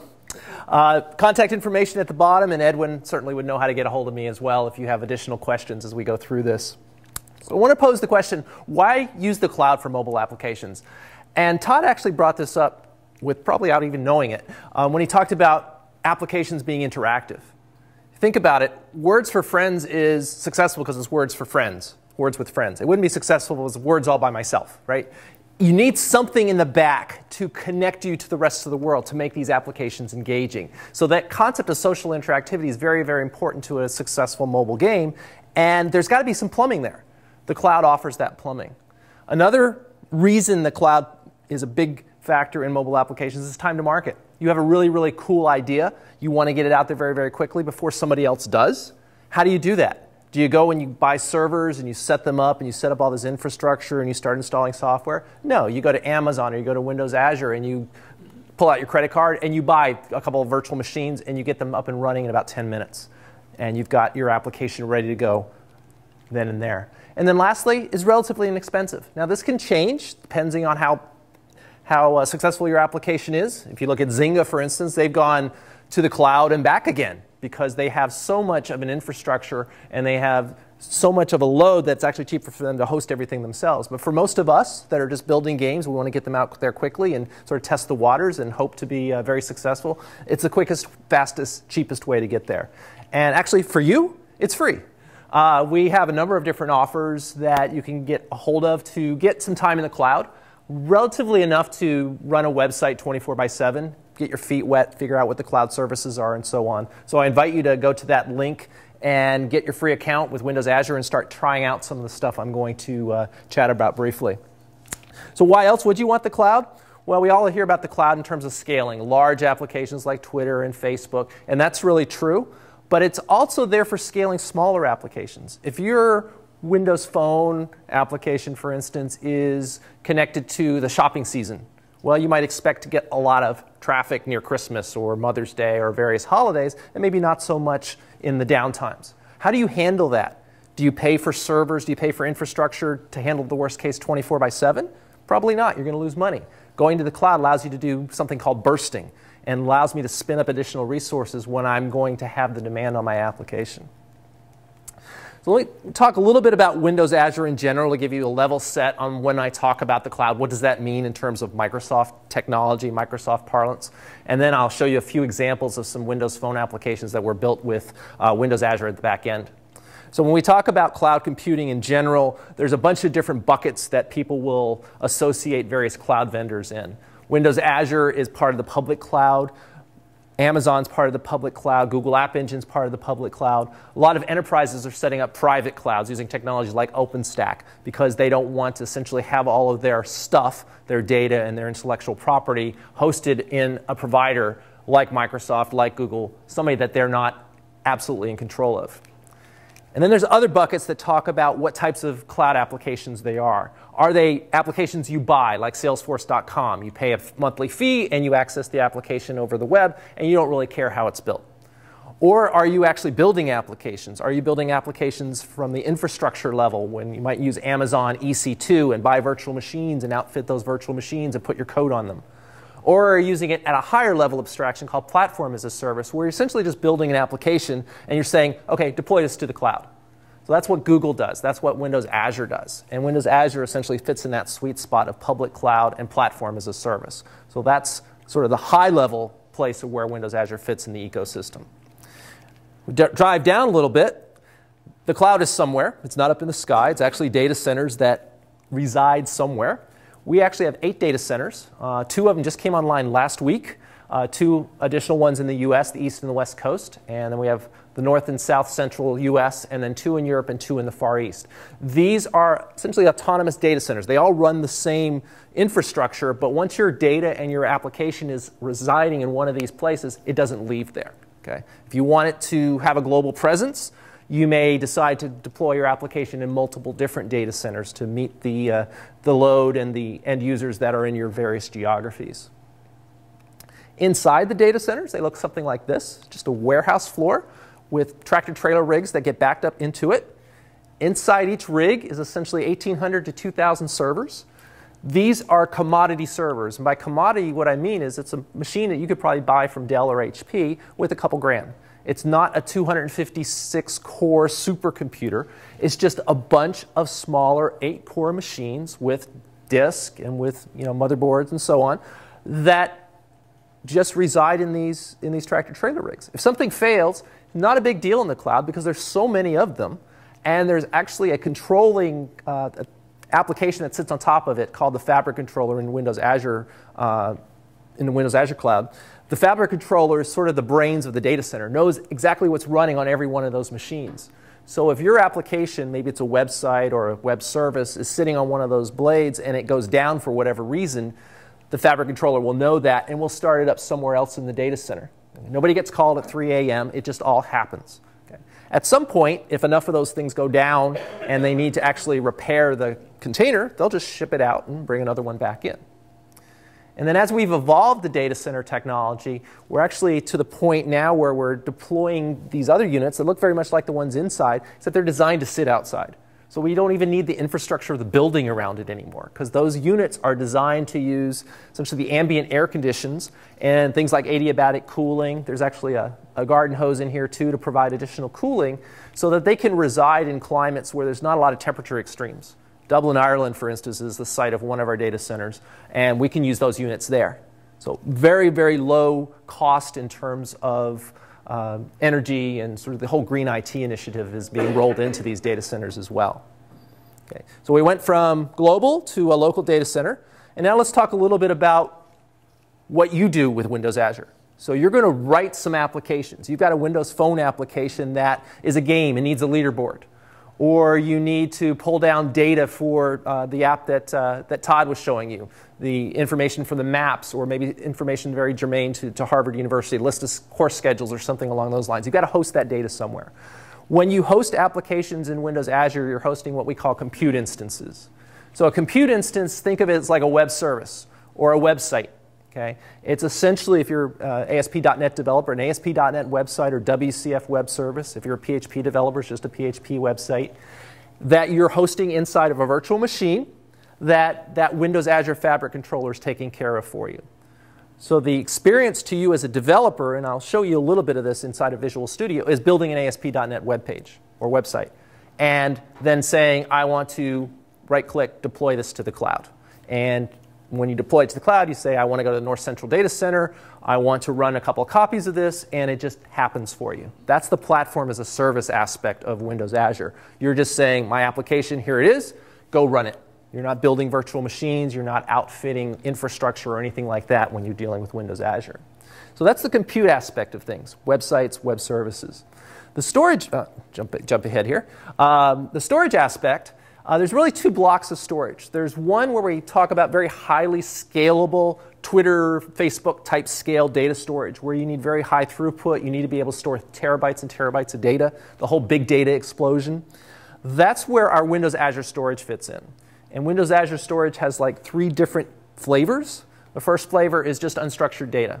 So think about blobs, think about Word documents or MP3 files. Think about Dropbox, for instance, Amazon's simple storage service, just a place to put stuff. Windows Azure allows you to do that. Windows Azure also has a NoSQL brand of storage. So NoSQL is becoming more and more popular as a semi-structured data storage option that doesn't come with some of the relational semantic overhead like ACID transactions and relational calculus and those types of things. So it's being used by a lot of these larger companies to get the scale that they need. Things like MongoDB, Redis, and so on fit into this category. So Windows Azure's version of that type of storage is called just Windows Azure Tables. Rather benign vanilla naming, unfortunately. And then the last one is storage for messaging. So if you've got a lot of different services that are on the cloud working together with clients, you can't expect them to always be connected. We need to have some sort of a queuing mechanism so we can keep track of messages, retry messages if you've got downtime and these types of things. And if you want to provide some sort of an asynchronous, high availability type scenario, you need to have these types of constructs. So message queues is another piece of our storage. Windows Azure Core Service Storage covers all 3 of those types. And then lastly, there's the tried and true relational database. So most line of business applications use relational databases in one way or the other. You can also do that inside of Windows Azure. The thing that's a little different about SQL Azure, which is essentially an offshoot of Microsoft SQL Server, is that SQL Azure is not just a database hosted on a virtual machine. It's actually a service that permeates the entire data center. So your database and your assets may be actually hosted on multiple machines in one of those containers or across containers, and there's a service at the high level that's managing it for you. So now you can essentially scale out your relational data as well as your NoSQL, your semi-structured data. So those are all core services that you as a developer have access to. There's a bunch more, actually, that are more enterprise-level services doing connectivity, identity management, data synchronization, lots of pieces to the whole package. All of them are sort of pay for what you use, so it's a very a la carte type scenario. But starting from the ground up, building a phone application, for instance, you're going to make use of compute and storage. You're going to make use of them from essentially whatever technology you'd like. If you're putting something inside of Windows Azure, what you're doing is you're hosting something on a Windows Server machine that's in the cloud. You can run a lot of things on Windows Server. It doesn't have to be .NET. It can be PHP. It can be Node.js. It can be Ruby. It can be Python. It could be essentially any language, any environment that you're used to using sort of on premises, you can use up into the cloud as well. Visual Studio offers a first-class development environment for .NET applications. But we also have an Eclipse plugin as well. If you're doing Java applications, you want to deploy Java services to the cloud, you can use the Eclipse plugin as well. So that was the rapid-fire intro to Windows Azure. How do we make use of it in the Windows Phone? So there's a lot of these core services. I talked about web services. I talked about NoSQL storage. All that sounds very low level, a lot of plumbing. And indeed it is. So what we've done is we've provided a Windows Azure toolkit for Windows Phone, another very generic, boring name, shortened to WHAT, WP. I can't even pronounce the acronym.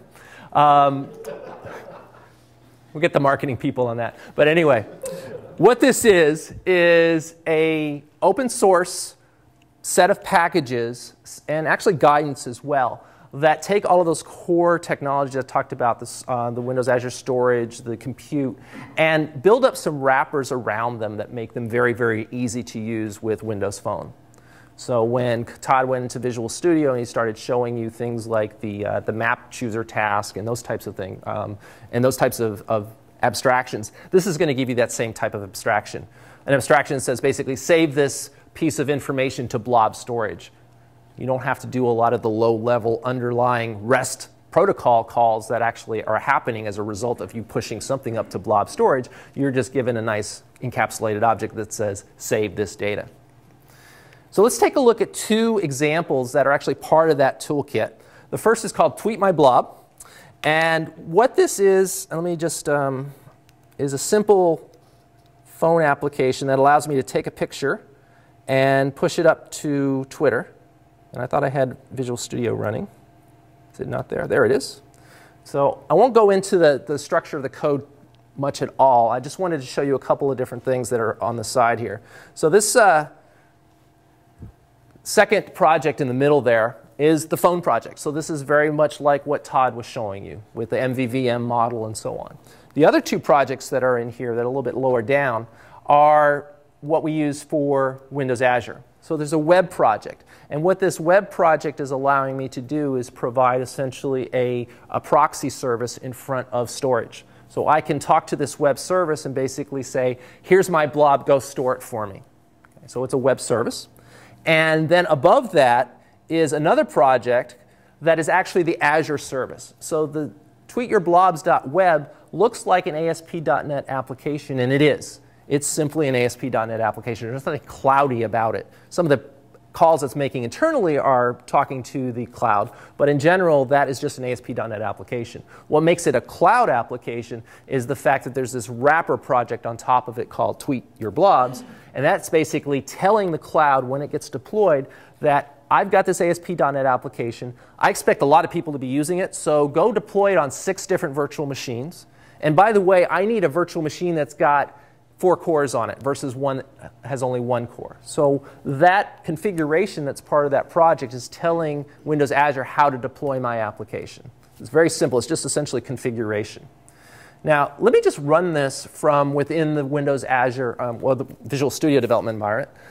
The cloud's taking over the entire development environment, apparently. I'm running essentially a cloud application inside of Visual Studio. So you'll see the dialog that came up underneath this talks about a Windows Azure Cloud emulator. So I've got 2 emulators that are actually running here. The first emulator is the phone emulator that, ooh, that didn't look good. Continue. All right, that's fine. The first emulator is the phone emulator that Todd was showing you. There's actually a second emulator that pretends it's the cloud. So on my machine, it's running services that pretend that they are compute, that they pretend that they are the NoSQL storage. So it's all being emulated so that I can do my development, my testing in a very, very quick fashion. I don't actually have to pay to go to the cloud to test my application. And it's much faster that way as well. So it's come up. And let me go ahead and go into the emulator and call it Tweet My Blobs. I'm going to install a certificate because we're making some HTTP calls. So this is something that you'll end up doing once, and then you'll be done with it. Certificates are installed, so I'll go back to the application. All right, so now I'm going to take a picture. Now, the camera on the emulator doesn't do a whole lot because there's no real camera. So you get this little box that moves around. So I can pretend to take a picture. So let's pretend to take a picture. Okay, it's taken that picture. I can say accept. Now it's going to hand that picture back over to my application. And it's going to essentially allow me to tweet it to the masses. So at this point, it's uploaded the picture. And it's asking me for my Twitter handle. And I wish the keyboard worked, but it doesn't.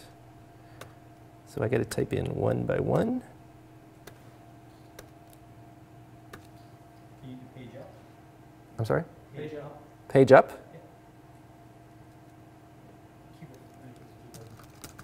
Sweet. That's why the tools guys are in the room. Exactly. Wow, I didn't know I could do that. Very cool. Ah.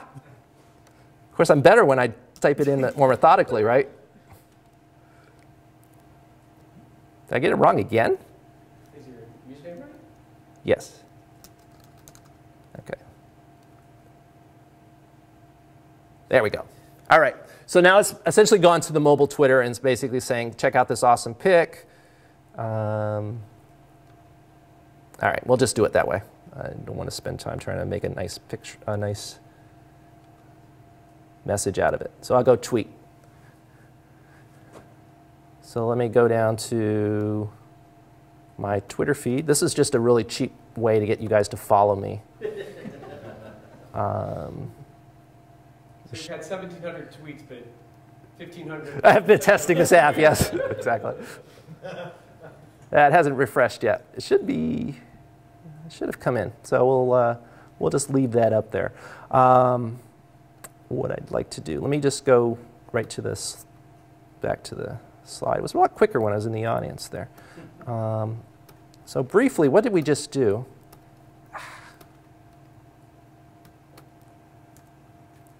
What we did is we used the camera, we took a picture, we sent that picture up to Windows Azure, we used a proxy service so that we didn't have to actually have the credentials of my storage account actually on the phone. That's why we have a proxy service, because we don't want to store the user ID and password of my storage service on the phone. Then we actually called Bitly and said, I have a blob that is at this URL in my storage account. Can you give me a Bitly version of that? And then we essentially launched Internet Explorer on the phone and launched the Twitter feed, or the Twitter page. And I tweeted from the Twitter page. And hopefully, I should have gotten a tweet back that basically says that we tweeted the blob. And right on cue, check this awesome pic. And of course, it's the dancing rectangle. And the rest of my Twitter followers are wondering, what the hell is he doing? Because they've seen about 5 of these today. So, all right, let me show you one more. And this one's actually on the phone, so it's a little cooler. This one's actually called BabbleCam. And so let me see if I can get this choreography right. Document camera. So the code for all this is available as well, but it just works much better on the phone. All right. So what this is an application that actually one of our evangelists put together. It's asking me to log in. So I'm not going to log in because it's just easier not to, because we have an out at the bottom. But if I want to go log in with Windows Live ID, for instance, or Google or whoever, I can provide my credentials here. And it will essentially authenticate me with that identity provider and then pass me back a token so then I can continue with my application. So the whole OAuth sort of synchronization dance is available to you. And I'm using a service inside of Windows Azure called the Access Control Service to do this. So this is literally just a few lines of code and some markup to make this happen. Now, I don't want to do all that because I don't want to risk typing my password in again. So what I'm going to do is use the application. What the application does is essentially takes a picture of whatever text you're reading. So say you're at a French restaurant and you can't read the menu. So you take a picture of the menu, and this is not a menu, obviously, but I will take a picture of some really boring document that I happen to have in my backpack.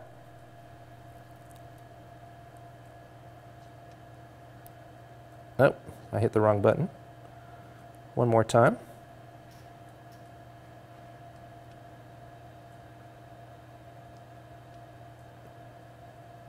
All right, so what I did is just take another picture, same thing we did earlier. Now well, that doesn't help if I walk away, does it? So it's got the picture, and now it's essentially going to translate the text into a different language. So I go to English, which is rather boring. So let's go to English to German. It's all Greek to me anyway. Let's go to German, because I can recognize a few of those words. And what I'm doing now is uploading the picture. So this is the same thing we did in Tweet My Blob, right? But what's going to happen additionally is once the picture's been uploaded, and it takes a little bit of time, a minute or so to upload. Once the picture's been uploaded, I'm going to call another service. So we've got another Azure service in there that's going to interact with the Bing translation service. And it's also going to interact with a OCR recognition service that we have up in the cloud as well. So it's passing some stuff around in the cloud. And once it's done translating it, what it's going to do is going to send a notification back to my phone that says, hey, I'm done. And oh, by the way, this is what I just read out of the document. So this is the translation of Jim Starkey's bio. And I'm trying to see if there's any words. Data bank. You can see this is about big data. So there's probably a bunch of words about databases and so on. You can see system DBMS and all that kind of stuff in there.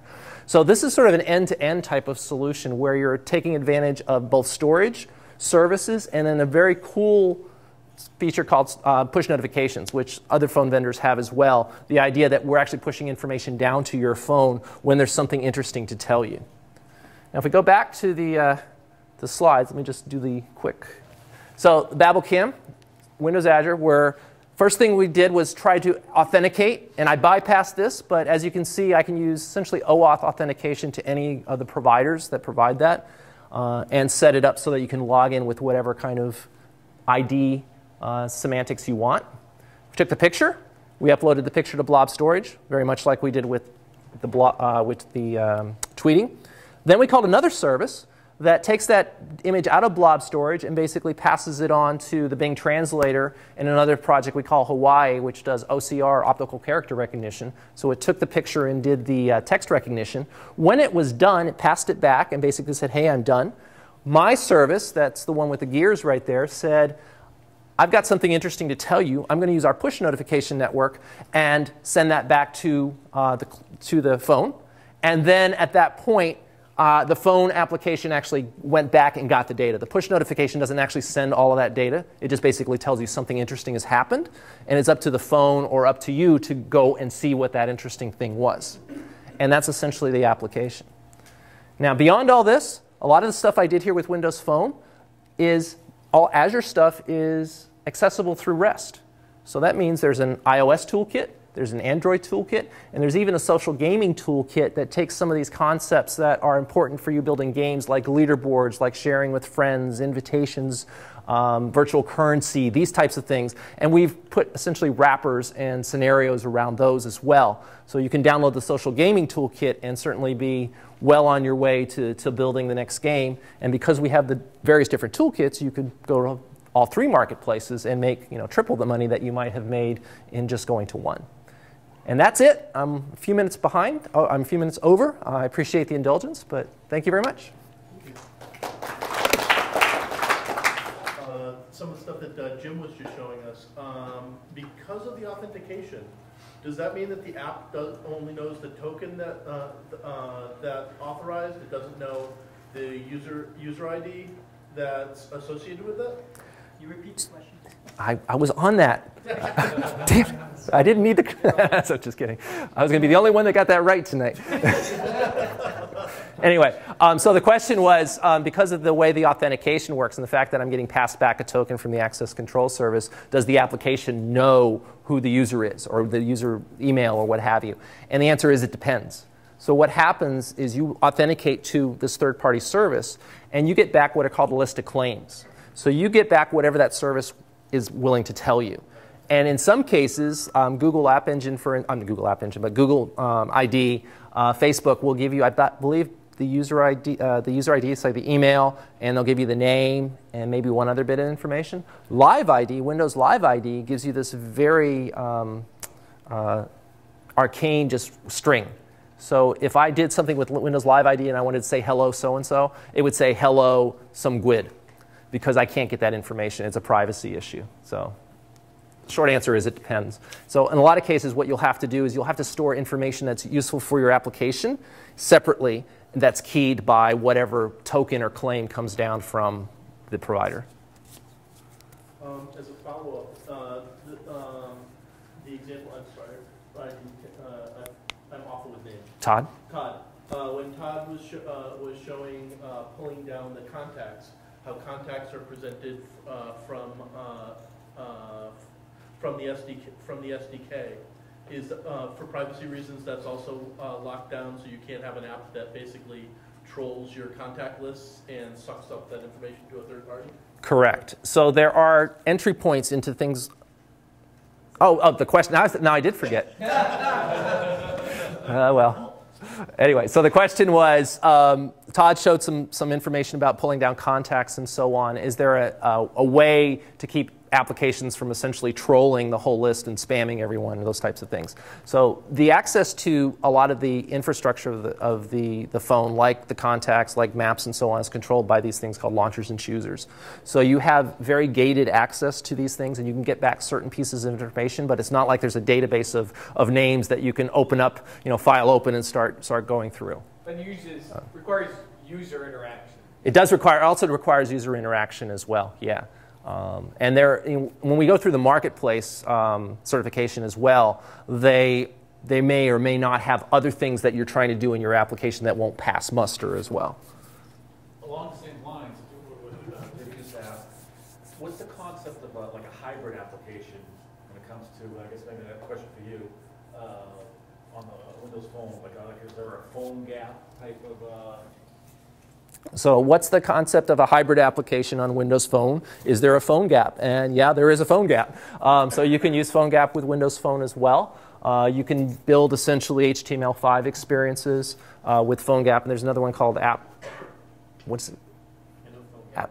There's another similar type of tool that sort of abstracts things. So you could essentially build it once for multiple different platforms. There's actually a tool called Mono for Droid and Mono Touch, which allow you to use the C# development platform and the development environment to target other phones as well. Silverlight or C# to access the specific hardware of the phone and pass it off to the browser, the browser app type of thing. Like contact. In general, yes. In general, yes. There is. I mean, there's going to be some edge cases where you're not going to be able to perhaps do certain things, and you can also do Silverlight and XNA as well. So the gaming scenario and the more data binding business line of business type scenario, you can mesh those up as well.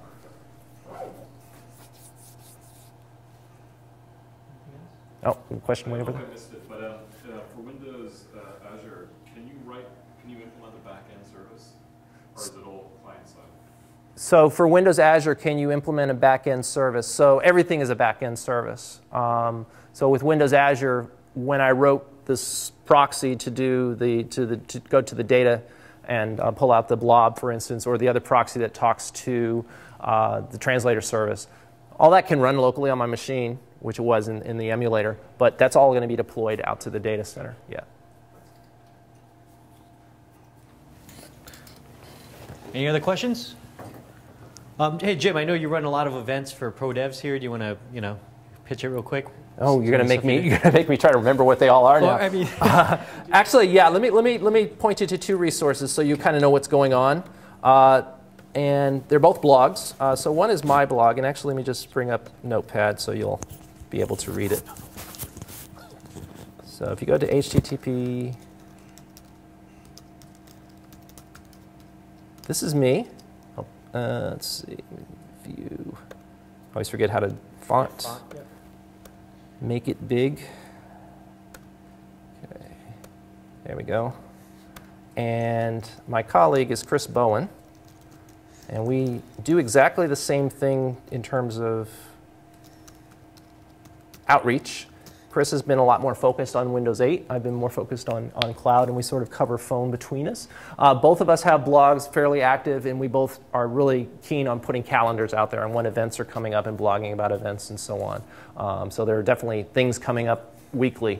A lot of stuff downtown in Cambridge, at Nerd, for instance, but there's certainly a lot of events in the outer areas as well. So follow those two. Yeah, actually, I'm running a. I'll get on camera. Otherwise, it's a ghost voice. Yeah. Next Wednesday, the 25th, in Waltham, Massachusetts, we are actually doing an half-day afternoon on the next release of Visual Studio. But I honestly don't know what the registration link is for that, but I suspect if you go to Microsoft.com/events, it should be relatively easy. Or you can go to my blog and find. see the Visual Studio 2011 ALM Roadshow. My event, but he's got the link, so there you go. So that's up and down the East Coast, but in Waltham on next Wednesday, the 25th. There you go. So. It's free event. Oh, yes, free. With food. Mine has food. You have food? We have food. Yeah, so they all have food, too. I don't know if this has food. This has This is food. your event. Yeah, this has food. We have Pizza. food. Pizza. It's always pizza, yes. It's always pizza. Gotta like pizza. So. All right. Any other questions before we jet? All right. Well, thank you very much. Thank you, everyone. Thanks, guys.